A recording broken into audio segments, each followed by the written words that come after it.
Sungguh besar kasih setiamu bagi setiap kami semua. Ayo sama-sama nyatakan. Begitu besar kasih telah tercurah bagi dunia, karyamu, kasihmu yang termulia, tiada terselami.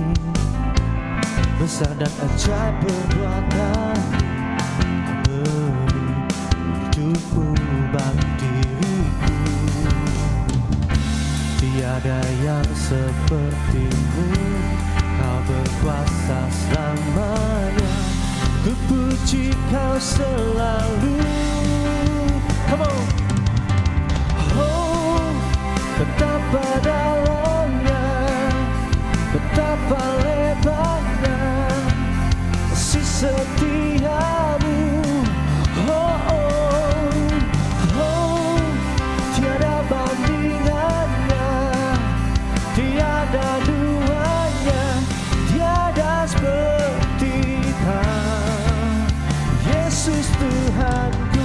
Tepuk tangan bagi Dia. Come on sama-sama. Haleluya.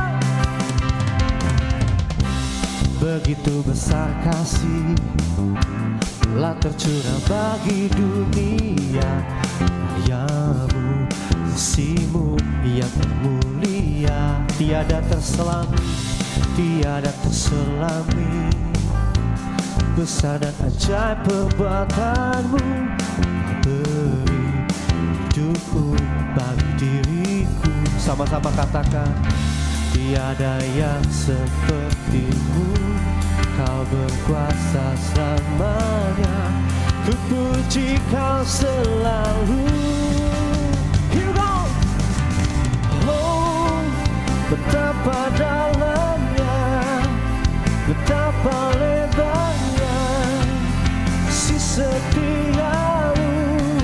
Oh, oh, oh, tiada bandingannya, tiada duanya, tiada seperti kau, Yesus Tuhanku.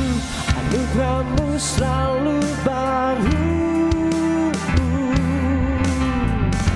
tiada berkesudahan.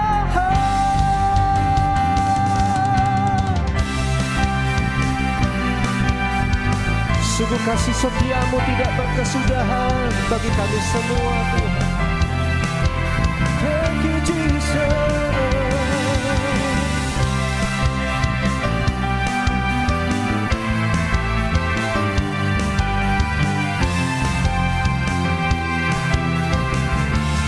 Ayo sama-sama katakan. Oh, betapa dalamnya, betapa lebarnya kasih setiamu. Say oh oh, oh, tiada bandingannya, tiada duanya, tiada seperti Kau, Yesus Tuhan.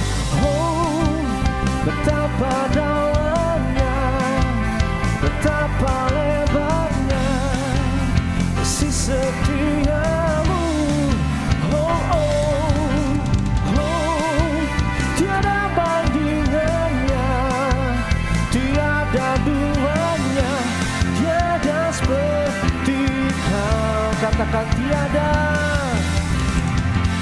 tiada seperti Kau, tiada seperti Kau, Yesus Tuhanku. Oh, oh, oh, oh, oh, oh, oh, oh, oh, oh, oh, lagi. Oh, oh,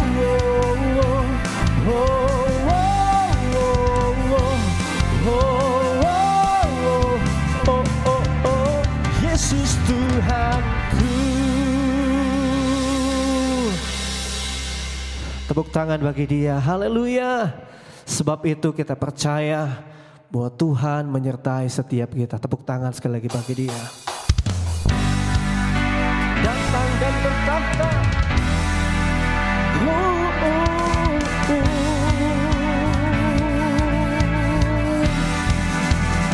Come on.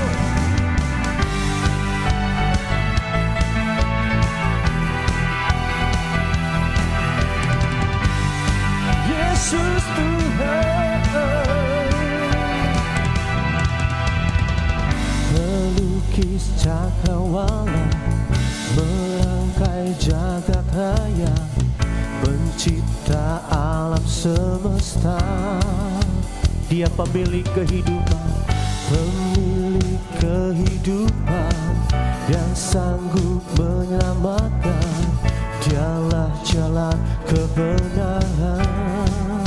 Kami rindukan ya Tuhan, kami rindukan kuasa lawatan-Mu.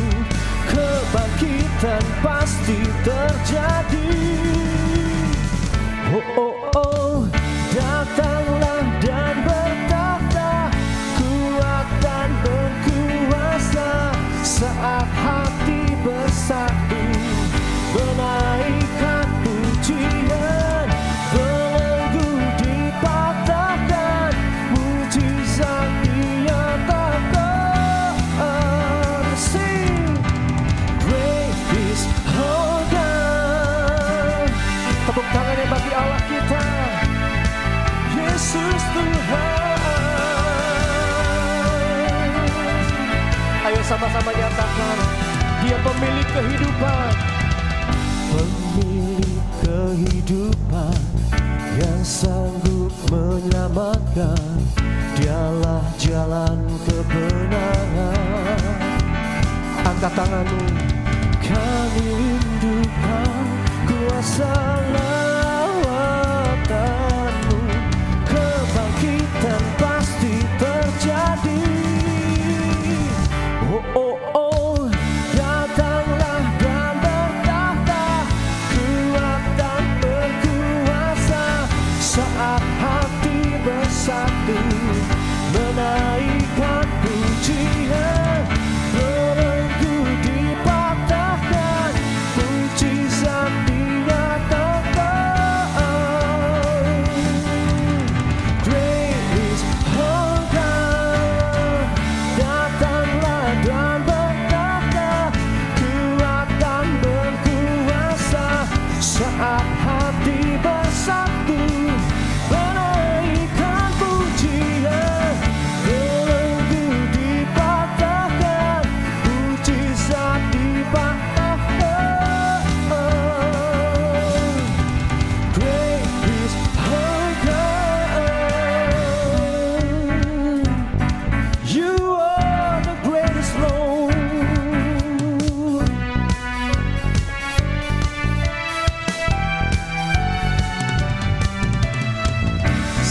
Kami percaya Tuhan, ketika umat-Mu menundukkan lawakan-Mu, kami akan mengalami kuasa-Mu Tuhan.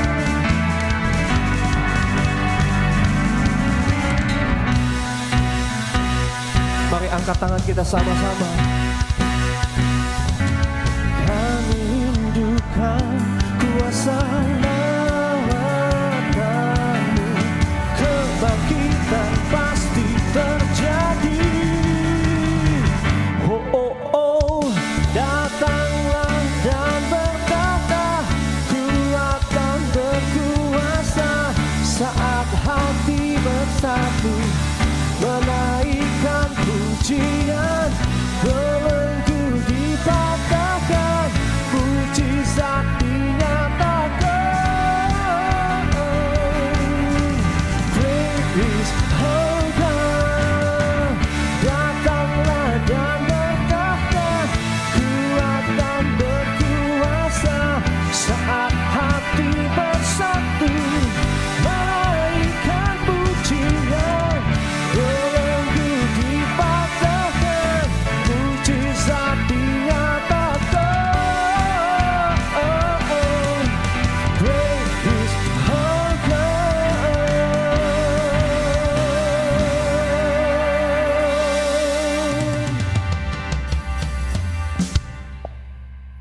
Segala hormat, pujian, kemuliaan hanya bagi Dia. Thank you Jesus.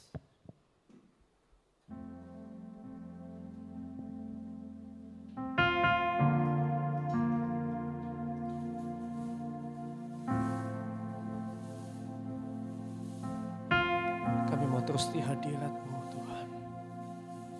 Kami mau menikmati setiap kebaikan-kebaikan-Mu. Inilah ucapan syukur kami. Thank you Lord Jesus.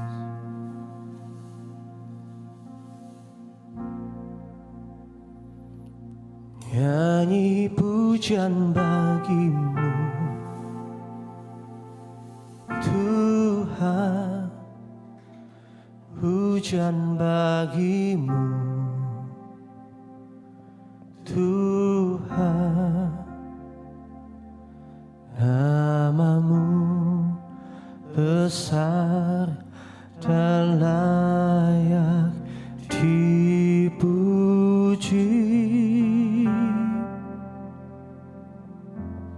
Nyanyi pujian bagi-Mu Tuhan, pujian bagi-Mu Tuhan. Nama-Mu besar dan layak dipuji. Angkat tangan di hadapannya. Nyanyi pujian bagi-Mu Tuhan, pujian bagi-Mu Tuhan. Nama-Mu besar dan layak dipuji. Oh, nyanyi pujian bagi-Mu Tuhan, pujian bagi-Mu Tuhan. Nama-Mu besar dan layak dipuji. Kami muliakan, ku muliakan nama-Mu Tuhan, mulia nama-Mu Tuhan. Nama-Mu besar dan layak dipuji. Ku muliakan nama-Mu Tuhan,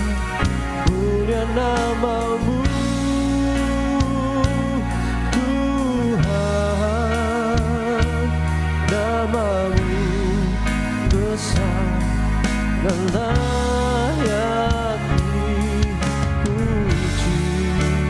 Kami agungkan Engkau Tuhan Yesus, ku agungkan nama-Mu Tuhan, agung nama-Mu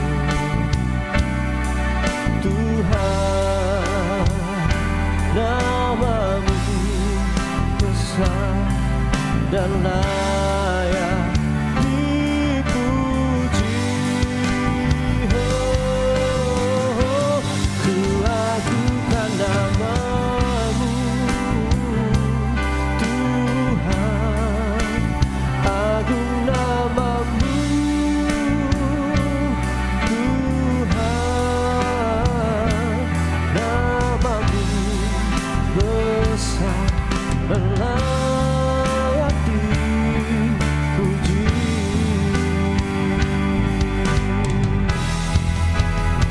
Kami nyanyi pujian hanya bagi-Mu Tuhan, pujian bagi-Mu Tuhan, nama-Mu besar dan layak dipuji. Oh, nyanyi pujian bagi-Mu Tuhan, pujian bagi-Mu Tuhan, nama-Mu besar dan layak dipuji. Sambil bertepuk tangan di hadapannya, nyanyi pujian bagi-Mu Tuhan, pujian bagi-Mu Tuhan, nama-Mu besar dan layak dipuji. Nyanyi pujian bagi-Mu Tuhan, pujian bagi-Mu Tuhan, nama-Mu besar dan layak dipuji. Kita berikan sorak-sorai tepuk tangan bagi-Nya. Nyanyi pujian bagi-Mu Tuhan, pujian bagi-Mu Tuhan, nama-Mu besar dan layak dipuji. Oh, nyanyi pujian bagi-Mu Tuhan, pujian bagi-Mu Tuhan, nama-Mu besar dan layak dipuji. Angkat kedua tangan kita di hadapan, nyanyi pujian bagi-Mu Tuhan, pujian bagi-Mu Tuhan, nama-Mu besar dan layak dipuji.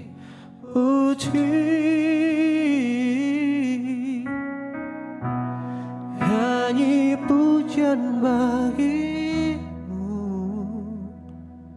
Tuhan, pujian bagi-Mu Tuhan, sebab nama-Mu besar, nama-Mu besar layak dipuji. Oh, nama-Mu esa dan layak dipuji.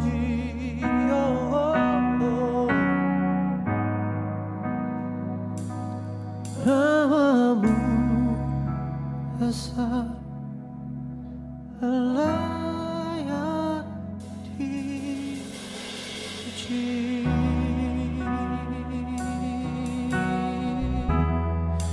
Hanya namamu Tuhan yang layak disembah, yang layak dipuji.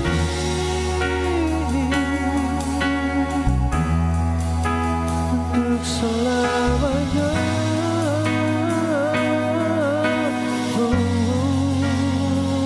Hanya Kau Yesus Tuhan kami sembah.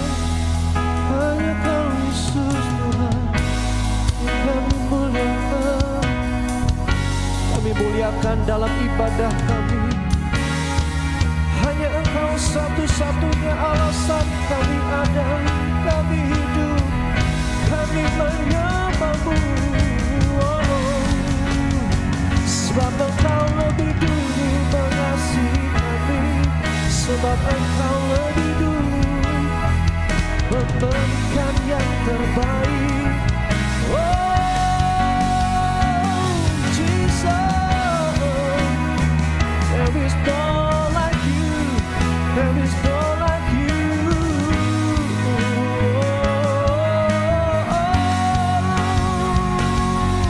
Angkat sembahmu di hadapan-Mu. Kami bersyukur Tuhan buat setiap kebaikan yang kami terima, yang kami alami. Oh Tuhan takkan pernah membiarkan kami. Engkau Tuhan yang takkan meninggalkan kami. Oh, sebab itu kami percaya Tuhan yang bersama, Tuhan yang selalu beserta kami.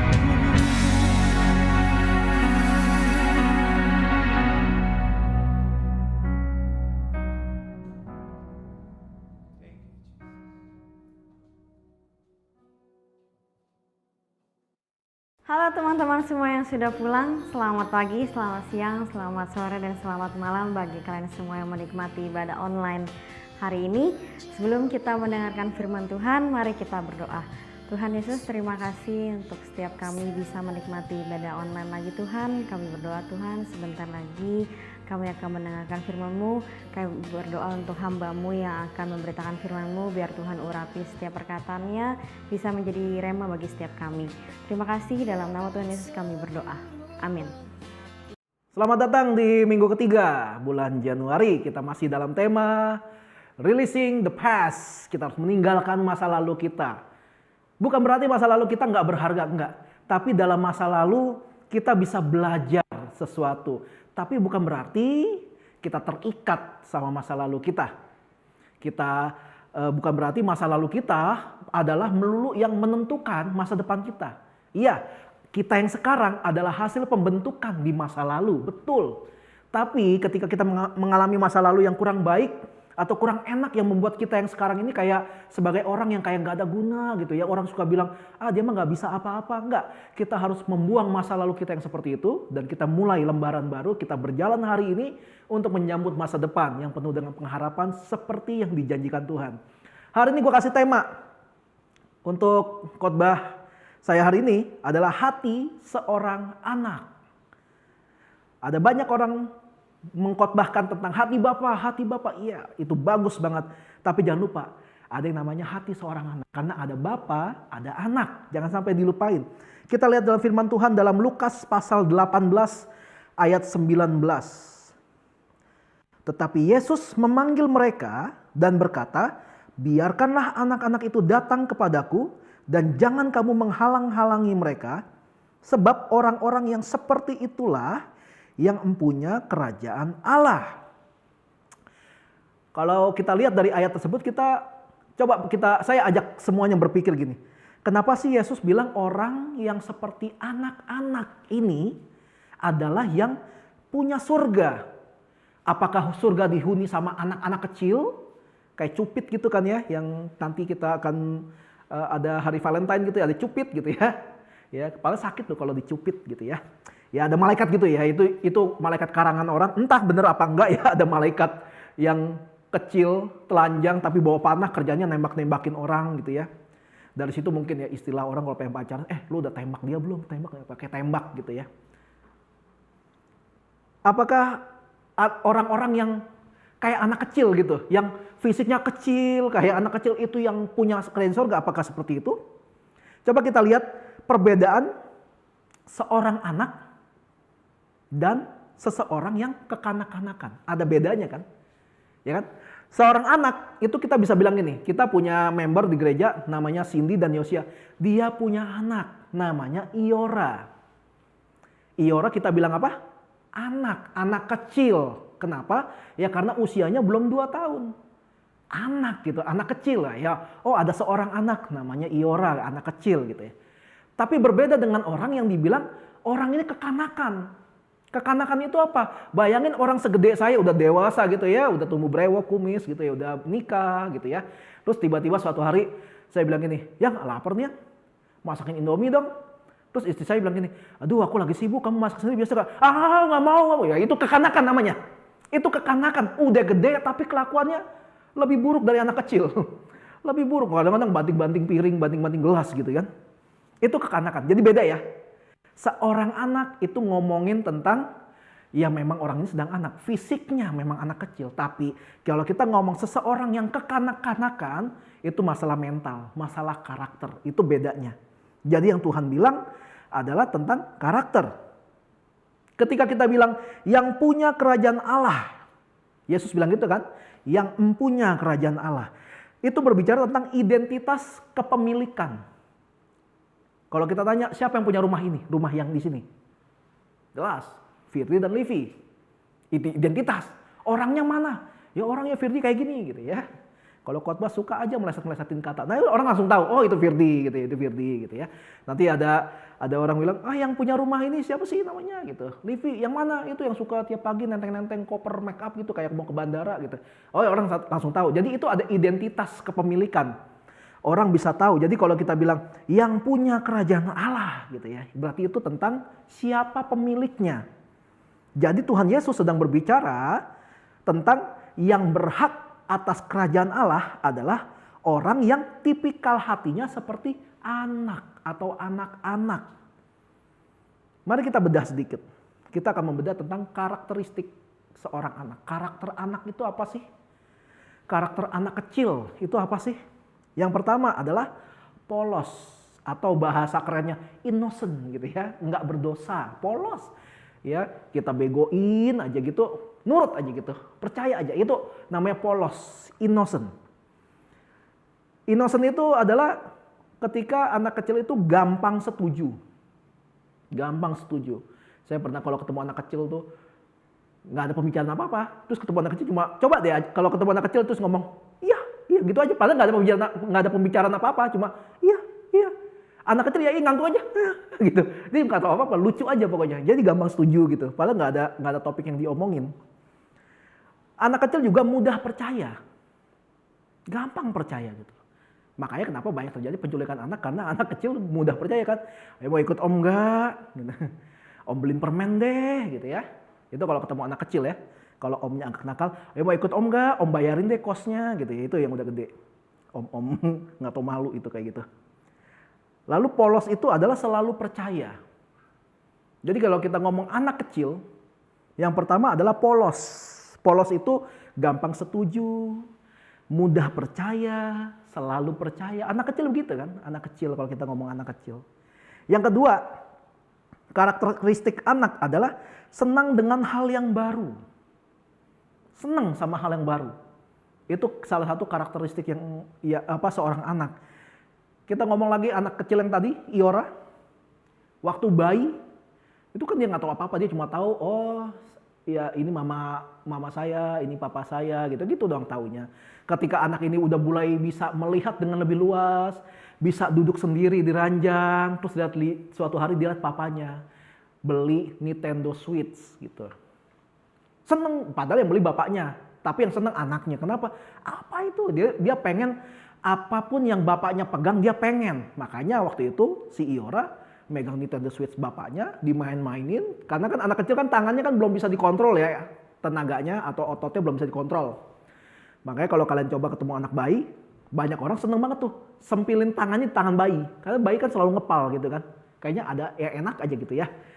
Nah anak ini nggak tahu belum bisa ngontrol tangannya, dia pegang Nintendo Switch bapaknya. Akhirnya karet silikon yang untuk ngelapisin Nintendo Switch-nya ini secara nggak sengaja dirobek gitu. Sebenarnya karena pengen diangkat, cuma karena dia nggak bisa ngontrol ototnya, terobek lah akhirnya. Robek artinya itu karet silikonnya. Wah, kenapa? Karena dia senang dengan hal yang baru, tapi dia belum bisa kontrol ototnya. Wah, baru beli. Nggak? Ya nggak boleh marah, nggak boleh marah gitu ya. Namanya anak kecil gitu, seneng sama hal yang baru. Kalau kalian punya di rumah ada anak kecil gitu ya, yang masih kecil, coba deh bawa apapun yang baru, yang dia belum kenal tiba-tiba kalian bawa gitu ya. Kalian bawa pulang patung pancoran misalnya, seneng pasti dia. Kalau itu pun kalau kalian bisa bawa pulang. Lalu yang ketiga karakteristik anak adalah selalu bersemangat. Saya nggak pernah lihat anak kecil, anak di bawah 5 tahun, ketika bangun tidur, dia melek terus gini, dia bangun melek, dia duduk di ranjang terus dia ngomong gini, aduh capek nih tiap hari bangun pagi melulu. Nggak ada, anak kecil tuh nggak ada yang kayak gitu. Yang kayak gitu tuh bapaknya biasanya, capek nih aduh capek. Nggak ada. Anak kecil itu kalau bangun tidur semangat. Dan dia berusaha untuk membuat semangat seisi rumah. Makanya ada anak kecil di rumah bangun, dia bakal cari perhatian. Bapaknya dibangunin, emaknya dibangunin, adiknya dibangunin gitu ya. Kalau perlu tetangganya dibangunin. Semangat, anak kecil itu tiap hari tuh selalu bersemangat, bangun, semangat terus gitu. Itu karakteristik anak. Yang keempat, yang paling penting atau paling menentukan kenapa Tuhan senang dengan pemilik sorga yang karakteristiknya seperti anak. Yang keempat adalah karakteristik yang selalu nempel sama orang tuanya. Nggak ada anak kecil nggak nempel sama orang tuanya. Kalau sampai ada yang salah. Karena secara normal anak itu selalu maunya nempel sama orang tuanya. Kenapa? Karena begitu lihat orang asing, suara jantungnya beda, ukurannya beda, baunya beda gitu kan ya. Beda. Jadi anak kecil tuh masih punya insting seorang anak. Dia bisa bedain mana mamanya, mana bapaknya, mana mama orang lain, mana papa orang lain. Bisa, walaupun anak kecil bisa dikerjain ya. Misalnya bapaknya brewokan gitu kan. Suatu hari bapaknya cukur abis semua brewoknya. Anaknya juga kadang bingung sih. Tapi begitu dengar suara bapaknya, dengar dekat sama bapaknya, langsung sadar, ini bapak gua. Tetap bisa bedain. Itu anak kecil, selalu nempel sama orang tuanya. Nempel sama orang tuanya itu gini, apa-apa minta sama orang tuanya. Ya kan, minta susu, minta apa. Nggak ada ceritanya, kita ngomong lagi Iora, lapar, terus dia ambil handphone mamanya, telepon saya gitu. Om, lapar om, bawain makanan. Nggak ada, itu nggak ada ceritanya. Dia bakal cari orang tuanya. Lalu nempel sama orang tuanya adalah apa-apa cerita sama orang tuanya. Harusnya anak itu apa-apa cerita sama orang tuanya. Tuh, dapat nilai bagus, dipuji guru, datang telat, sampai dihukum, cerita gitu. Normalnya begitu. Lalu apa-apa ngadu sama orang tuanya. Ya kan kadang-kadang anak kecil, anak sekolah gitu biasanya suka ngadu-ngadu kan ya. Suka ngadu kan. Mah, aku masa dibilang cakep di sekolah. Ya gitu, ya, ngadunya positif banget ya. Enggak, pokoknya apa-apa ngadu sama orang tuanya. Nah itu adalah 4 karakteristik anak. Dan yang paling menentukan adalah selalu nempel sama orang tuanya. Itulah yang Yesus maksud dengan karakteristik pengikutnya yang bisa jadi pemilik surga, yang hatinya seperti anak-anak. Dengan kata lain, Yesus memberi sebuah standar. Ayo, kalau pengen jadi yang punya surga, kalian harus polos sama Bapa yang di surga. Polosnya maksudnya apa? Gampang setuju. Tuhan bilang, kamu layani dong sana. Oke, gitu. Lalu mudah percaya, Tuhan bilang, aku akan menyertai kamu sampai kapanpun. Percaya gitu.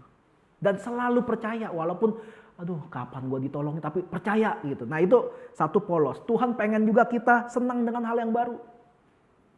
Tuhan bilang, gue pengen sekitaran Jelambar, bahkan sampai Jakarta Barat, semuanya dimenangkan untuk Tuhan gitu. Oh setuju, senang aja, wah senang. Caranya gimana? Nggak tahu, pokoknya senang dulu aja udah, pokoknya semangat gitu ya. Terus selalu bersemangat. Selalu bersemangat. Selalu bersemangat, kayak hari ini kita pelayanan semua, selalu bersemangat, semangat gitu ya. Walaupun ada yang semangatnya kayak, semangat gitu ya. Kayak memaksakan diri, yang penting semangat dulu gitu. Karena gini, kita punya kuasa loh atas diri kita. Daud berkali-kali ngomong gini, hai jiwaku bersukacitalah, hai jiwaku tenanglah. Berarti jiwa kita bisa diperintah kan? Ketika kita tahu, gue sih pengennya main game, gue sih pengennya ngerumpi, tapi ini ada pelayanan dan gereja butuh gue gitu. Kita bisa perintahkan jiwa kita, hai jiwaku semangat gitu. Bisa kita perintah. Makanya kenapa hukum kasih juga bisa diperintah kan? Hukum kasih yang Yesus ajarin apa? Kasihilah Tuhan Allahmu, kasihilah sesamamu. Artinya apa? Kasih itu bisa diperintah. Gue gak suka dia, gue benci dia, gue gak demen sama dia. Tapi bisa diperintah ketika itu menjadi perintah Tuhan. Ketika itu menjadi satu standar yang Tuhan kasih. Gue sih gak suka dia. Gue sih gak demen sama dia. Tapi Tuhan bilang, gue harus mengasihi dia. Kita bisa perintah, kasihi dia. Kita bisa perintah gitu. Walaupun kita gak suka, tapi Tuhan bilang kasihi orang itu. Lalu yang keempat adalah Tuhan mau kita anak-anaknya memiliki karakteristik seorang anak yang selalu nempel sama orang tuanya, nempel sama Bapa di sorga, melekat gitu bahasa Alkitabnya. Tuhan pengen kita selalu melekat sama Tuhan. Melekat itu bukan dekat loh, dekat aja nggak melekat. Dekat itu gini. Dekat itu gini, nih dekat nih. Handphone saya dekat sama saya, dekat. Ya udah dekat. Tapi kalau ngomong baju ini nempel sama badan saya. Ya bisa saya lepasin sih. Tapi lebih dekat mana? Handphone apa baju saya? Baju saya pasti. Itu namanya melekat. Melekat yang dimaksud adalah apa-apa ngomong sama Bapa. Andai kata semua pada capek melayani Tuhan. Semua pada capek baca Alkitab. Semua capek berdoa. Andai kata gitu ya. Kita ngomong sama Tuhan. Tuhan capek Tuhan baca Alkitab terus. Belum ada PR. Belum kejar omset. Belum ada murid make up gitu ya. Misalnya gitu ya. Capek Tuhan. Ngomong aja. Nggak pernah ada larangan dalam Alkitab cara berdoa seperti itu. Nggak ada.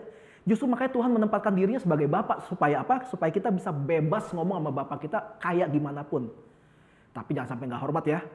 Bapak lu nggak tahu apa-apa lu gitu. Nggak kayak gitu, nggak ada hormat sama sekali itu. Nggak ada hormatnya. Maksudnya kita ngomong sama Bapa. Apa-apa cerita sama Bapa. Apa-apa ngadu sama Bapa. Itu yang gue lakukan sampai hari ini. Ngadu aja udah. Capek lah. Ya udahlah, kadang-kadang ambil waktu sendirian. Ketika istri masih tidur, saya bangun kepagian gitu ya. Doa sama Tuhan. Tuhan, hari ini mau recording lagi Tuhan. Gimana ya? Pemusik nggak dapet Tuhan. Tapi ya udahlah. Yang penting saya udah melakukan yang terbaik buat Tuhan. Ya sudah, berjalan. Ya udah gitu aja ngomong. Susahnya apa? Kenapa harus takut? Nggak bisa, lu harus cari pemusik yang lengkap. Kalau nggak, gua sambar petir. Nggak ada, Tuhan kita nggak seperti itu. Tuhan kita itu dibilang Allah yang selalu mendengarkan gitu loh. Tuhan kita itu baik gitu. Ya, Tuhan bisa pakai berbagai macam cara. Yang penting gini, kita mau nggak dekat sama Tuhan? Kita mau nggak nempel sama Tuhan? Nempel. Kalau nempel, berarti kan begini kalau nempel. Ada yang noel kita, ada yang jahat sama kita, ada yang rese sama kita. Tuhan tahu. Kenapa? Orang kita nempel sama Tuhan. Jadi waktu kita diperlakukan gak adil atau gak benar, Tuhan tahu orang Tuhan di dekat kita nempel kok kita. Ibaratnya kita ini baju di Tuhan gitu. Ibaratnya begitu. Jadi kita gak perlu kasih tahu Tuhan dong. Nah, lain lagi kan. Kalau Tuhan tahu segalanya, kalau Tuhan itu maha tahu, ya ngapain kita pakai berdoa kan kita Tuhan? Kan Tuhan tahu. Loh, Tuhan tuh selalu menginginkan sebuah hubungan yang sehat antara anak sama Bapa. Hubungan yang sehat. Orang tua manapun ya boleh cek deh ya. Kalau kita ngomong orang tua yang ini ya, yang ideal ya. Boleh cek deh. Kira-kira semua orang tua tahu nggak anaknya butuh makan? Kita ngomong si Novi deh. Mamanya Novi pasti tahu dong. Novi sebagai manusia butuh makan. Betul ya? Tapi kalau tiap hari mamanya mikirin makan tuh suatu hari mamanya lupa bikin makanan. Terus Novi lapar. Terus Novi ngomong-ngomong. Ngambek aja pokoknya sama mamanya. Gara-garanya mama gak bikin makanan. Kenapa gak ngomong? Harusnya tahu dong. Kan lu orang tua gue. Gampar udah sama orang tuanya. Enggak kan?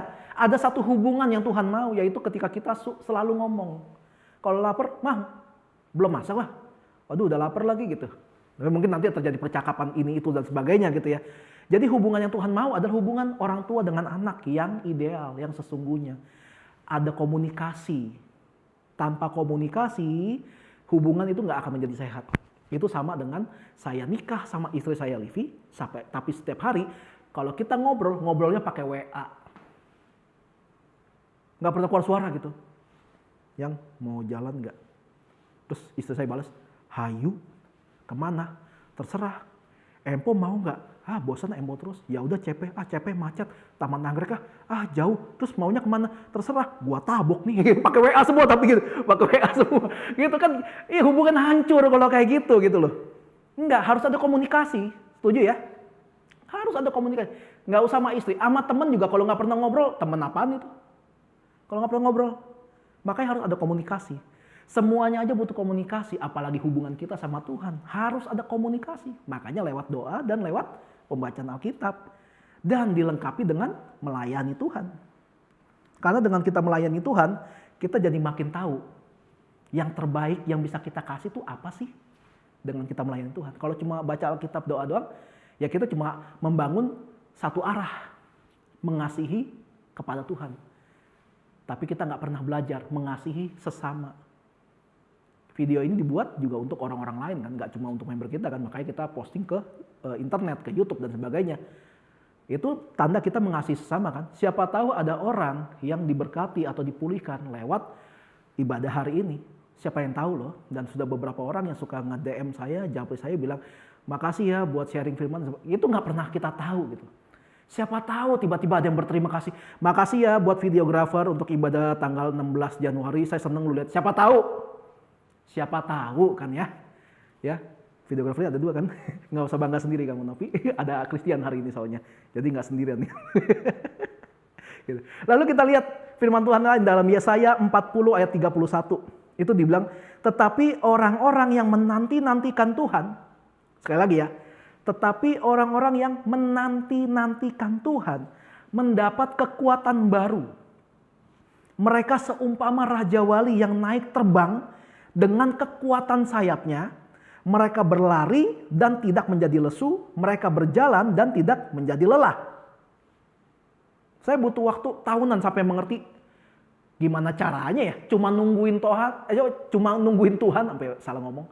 Cuma nungguin Tuhan kok bisa dapat kekuatan baru tuh gimana? Logikanya di mana? Saya kalau belajar di Alkitab, Tuhan kita tuh bukan Tuhan yang kayak, ya maksudnya tuh begini. Enggak. Dia tuh selalu ngomong dengan tujuan yang jelas. Jadi ketika dibilang menanti-nantikan Tuhan, nungguin Tuhan, itu mendapat kekuatan baru. Itu punya arti. Saya butuh waktu bertahun-tahun untuk mengerti ini. Dan semuanya akan sinkron dengan kitab perjanjian baru. Kita kembali ke hati seorang anak. Apa yang membuat anak-anak paling bersemangat? Kira-kira apa? Semua pernah jadi anak kecil kan ya? Semua pernah jadi anak kecil kan? Apa yang paling membuat anak-anak bersemangat dalam hidupnya? Yang saya nggak bakal tungguin kalian jawab sih, percuma. Yang paling membuat anak-anak bersemangat apa? Janji orang tuanya, betul nggak? Kamu tidur ya, cepetan. Besok kita ke Dufan, semangat nggak? Kalau anak kecil ya. Anak kecil, kalau saya sekarang ngomong sama Christian mah biasa aja. Mah nggak ada gue bilang, Chris, lu hari ini tidur cepetan Chris. Besok kita ke Dufan. Terus, paling gitu kan udah gede. Tapi kalau anak kita ngomong anak kita nggak pernah kita nggak pernah ngajak dia jalan-jalan di rumah pelulu, apalagi pandemi gitu ya. Saya pernah ngajak 1-2 anak gitu. Saya ajak ke Alfamart, itu girang banget. Saya malah bingung ini anak kenapa girang amat ke Alfamart doang. Ternyata anak ini nggak pernah diajak keluar sama orang tuanya. Apalagi kalau saya bilang besok kita ke Dufan ya gitu. Itu pasti semangat ya. Saking semangatnya dia bakal ngulang-ngulang pertanyaan yang sama. Besok ke Dufan ya? Iya, tidur ya? Iya. Besok ke Dufan ya? Iya, tidur ya. Besok ke Dufan, tidur lu bukan sebel nanya melulu gitu. Semangat gitu loh. Mau dibohongin kayak gimana anak kecil ya? Sering dibohongin kayak gimana? Selama mereka anak-anak, mereka selalu percaya aja tuh sama omongan orang tuanya. Betul nggak? Yang pernah dibohongin orang tuanya katakan, udah nggak usah dilanjutin. Jangan. Tapi tiap kali dibohongin, kalau orang tua janji lagi, percaya aja kan? Udah nggak jadilah. Minggu depan ya. Minggu depan nggak jadi lagi. Ngomong lagi, bulan depan percaya aja. Itu anak kecil. selalu percaya, mudah percaya. Itu anak kecil. Mereka selalu bersemangat sama janji orang tuanya. Jadi apa yang mereka lakukan dalam semangatnya? Mereka menanti-nantikan janji orang tuanya. Makanya mereka mendapat kekuatan baru kan. Aduh gimana? Apalagi kalau misalnya udah sekolah nih. Tiba-tiba orang tua dari kita punya member gereja gitu ya. Ada anak-anak masih sekolah, udah SMA. Tiba-tiba dapat janji. Gitu. Minggu depan pas lagi libur semester kita jalan-jalan ya. Ke Korea Selatan. Kalian free semua. Pokoknya siapin aja paspornya, siapin baju, udah pokoknya pergi. Pasti kan masih seminggu nih. Jangan seminggu ya, kecepetan ya. Tahun depan misalnya, kalian lulus, langsung kita pergi. Itu kan sambil sekolah, sambil kayak nunggu gitu kan. Kayak, aduh masih lama ya, setahun masih lama. Tapi semangat kan? Ya, buat penggemar K-pop, K-drama, dan KKK yang lain. Pasti semangat kan? Kalau dikasih janji seperti itu kan? Jadi setiap kali nunggu dalam penantian selama 1 tahun. Mereka menanti janjinya. Nggak pernah capek nunggu kan. Sampai batas waktu, oke, ternyata datang harinya di mana mereka akan pergi ke Korea Selatan gitu. Dalam penantiannya mereka mendapat kekuatan baru. Setiap hari mereka masih sekolah. Setiap hari bantuin orang tuanya. Tapi mereka nggak pernah jadi lesu. Tiap hari kerjaan PR. Tiap bulan ada ujian. Mereka nggak pernah lelah gitu. Kenapa? Pokoknya kalau kalian lulus, nilai bagus, langsung cus ke Korea Utara. Jangan Korea Selatan gitu ya. Iya kan? Nah inilah arti di mana tetapi orang yang menanti-nantikan Tuhan itu mendapat kekuatan baru. Kalau kita percaya sama Tuhan, Tuhan udah ngomong dan Tuhan nggak pernah nepatin janji gitu. Tuhan nggak pernah bohong. Setiap kali kita diingatkan sama janji Tuhan, harusnya kita dapat kekuatan yang baru. Harusnya kita dapat kekuatan baru. Itulah mental anak. Mental seorang anak itu seperti itu gitu loh. Ada firman Tuhan yang bilang gini, ketika kita merendahkan diri kita, Tuhan akan meninggikan kita. Caranya gimana? Kok kita rendahin diri, terus kita ditinggikan itu gimana caranya gitu kan? Kita balik lagi ke ilustrasi seorang anak. Anak kecil, boleh tanya semua orang tua, ketika anaknya masih kecil, usia 3 tahun lah, 4 tahun, 5 tahun ketika udah bisa jalan. Coba ajak jalan deh, kemana kayak gitu ya. Kita ngomong seorang bapak. Bapak itu kayaknya lihat anaknya kecil banget begitu kan. Bawa ke Dufan lah, taruh lah, taman safari atau tempat mall-mall atau mana lah rekreasi. Anak kecil banget. Bapaknya biasanya harusnya nggak tahan buat nggak gendong anaknya. Taruh di sini. Kadang-kadang taruh di atas sini, gitu kan. Anak-anak senang tempat yang tinggi. Makanya kenapa dibilang kita harus punya mental seperti anak-anak. Ketika kita menaruh diri kita dengan karakteristik seperti anak kecil, itu bisa membuat tanda kutip Tuhan gatel untuk nggak angkat kita. Dia akan angkat kita tinggi. Makanya ketika kita paham firman Tuhan hari ini, kita mau mengambil karakteristik seorang anak atau anak kecil, kita akan ditinggikan sama Tuhan. Kenapa? Karena Tuhan sadar, oh anak gua. Dan kita sadar dia, oh bapak gua. Pas ketemu, hai pak, hai nak, gitu kayak saling sapa-sapaan. Nah itulah karakteristik seorang anak. Jadi jangan cuma mau taunya bapak itu begini, bapak itu gini, tapi kita nggak mau tahu anak itu kayak gimana. Ya anak itu seperti ini.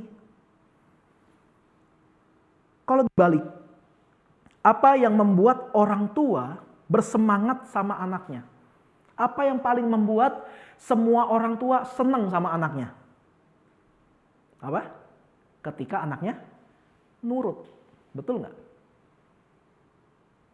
Nggak ada orang tua senang anaknya yang nggak nurut. Nah, tidur. Apa lu nyuruh-nyuruh? Wah bagus nak, mana ada? Nggak ada itu. Orang tua apa itu kayak gitu? Nggak ada. Orang tua senang ketika anaknya nurut gitu loh. Senang. Jadi kita harus tahu juga ketika kita jadi anak. Nggak cuma untuk mendapatkan sesuatu, tapi kita harus paham posisi kita. Ketika orang tua kita, bapak kita memberi perintah kepada kita, kita harus nurut supaya orang tua kita senang sama kita. Nah disitulah makanya kenapa kita punya gereja namanya home. Kita belajar tentang rumah tangga kerajaan Allah. Karena kerajaan Allah berbicara tentang hubungan bapak dan anak. Sudahkah kita nurut sama Tuhan? Alkitab ngomong apa sih? Renungkanlah firman itu siang dan malam. Ajari kami menghitung hari-hari. Waspadalah terhadap segala sesuatu. Peperangan kita bukan melawan darah dan daging. Kasihi Allahmu, kasihi sesamamu. Pikul salib, sangkal diri, pergilah, jadikan semua bangsa muridku. Nah itu yang Tuhan minta. Kita udah nurut belum? Kita jadi saksi Kristus belum? Kita melakukan itu belum? Apa yang sudah kita korbankan? Atau apa yang sudah kita kesampingkan demi untuk menyenangkan hati Tuhan? Atau malah kebalik, demi menyenangkan hati kita, kita korbankan hubungan kita sama Tuhan. Nah itulah yang namanya anak yang gak nurut sama orang tuanya. Kita belajar merenung hari ini, apa yang sudah kita perbuat buat Tuhan sih? Kita tahu kan kalau Tuhan sudah banyak berbuat untuk kita. Ya kan, kita sadari itu kan. Pertanyaan sekarang dibalik, apa yang sudah kita berikan buat Tuhan? Kalau mau janji Tuhan bersinar atas hidup kita, nurut sama Tuhan. Sebagaimana mestinya seorang anak terhadap orang tuanya. Maka janji Tuhan yang berkata begini, aku menyertai kamu senantiasa sampai pada kesudahan zaman, itu akan berlaku. Penyertaan Tuhan itu maksudnya gitu, kita berjalan, kita tuh nggak kayak asal jalan, kita tahu harus kemana karena Tuhan menyertai, Tuhan memberikan tuntunan walaupun kita nggak bisa lihat Tuhan, kita nggak bisa dengar suara Tuhan secara audible, tapi kita percaya dengan iman ketika kita berjalan kemanapun kita berjalan itu ada dalam pernyataan Tuhan. Sekalipun bahkan Mazmur bilang gini, sekalipun aku berada dalam lembah kekelaman.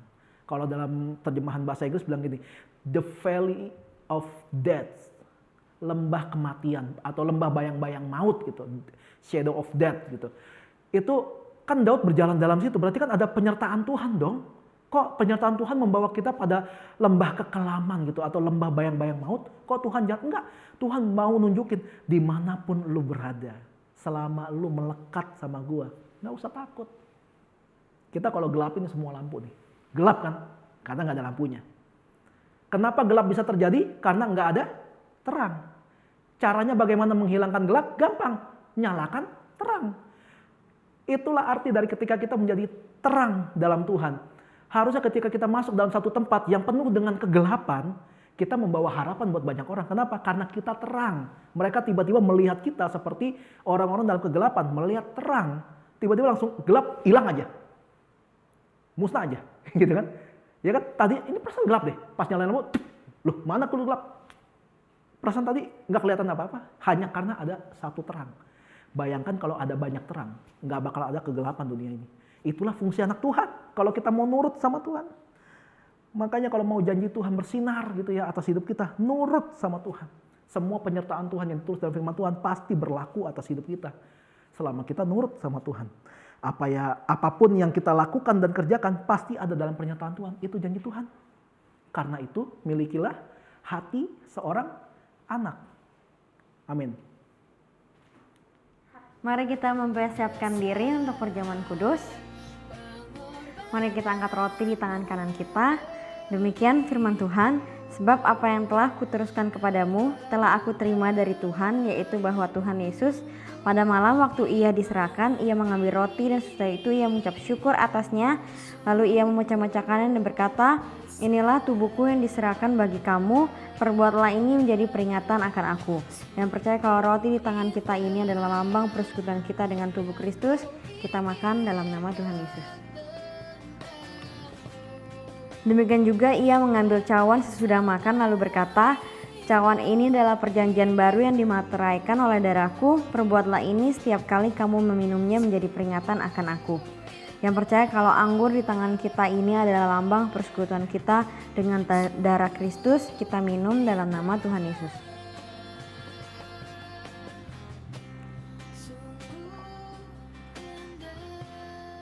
Mari anak-anak yang disayang Tuhan, mari kita nyanyikan doa berkat. Tuhan memberkatimu. Tuhan melindungimu. Dia menyinarimu dengan wajahnya dan memberikan kasih karunia. Tuhan menghadapkan wajahnya dan memberi damai sejahtera.